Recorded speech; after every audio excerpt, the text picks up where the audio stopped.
Así parece un efecto sonoro. Felicidades, Mete. Felicidades. Gracias, chicas, de verdad. Seima, te toca.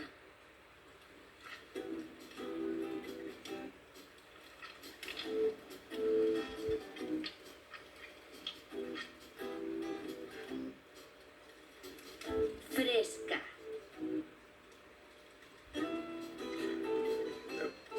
Veamos. Muy bien, bravo, Seima.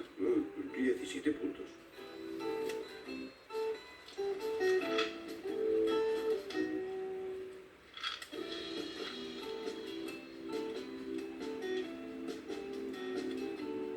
Marginada. ¿A quién llamas marginada? Solo es un juego, no es nada personal. Tú eres la marginada. ¿Ah, sí, marginada? ¿Quién te crees que eres? No hagas que me levante. Te arrancaré esa cara que tienes. ¿Sabes qué? Eres una marginada. Mirad. Estás loca. Cuidado con lo que dices. Hola. Repite eso, eres loca. Estás loca. Eres una loca. Estás loca. ¿Quién no puede hablar? Marginada Mirad, loca. que tengo. Hola. ¿Cómo que hola, Mete? Esa palabra no cuenta. No es ni una Y palabra. has puesto la O 2 veces. Yo... Chicas, dejemos de jugar a este juego de una vez, por favor. ¿Pedimos comida?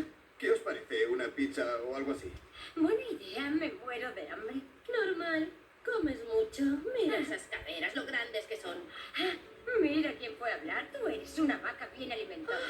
¿Qué? Perdón, no lo he oído bien. ¿Acaso estás delante de un espejo?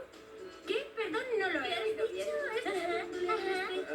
Repite Estás eso. alucinando. Dímelo, venga. ¿Cómo no pares de reflexionar? Todo eso lo Eres serás una tú. desgraciada. Hola. Hola. ¿Qué? ¿Hola qué? Deja que me ría de ella. No me rebajaré a su nivel. Venga, pidamos comida. ¿Pero qué vamos a pedir? Mete, puedo cocinar tu comida favorita de la mejor manera posible.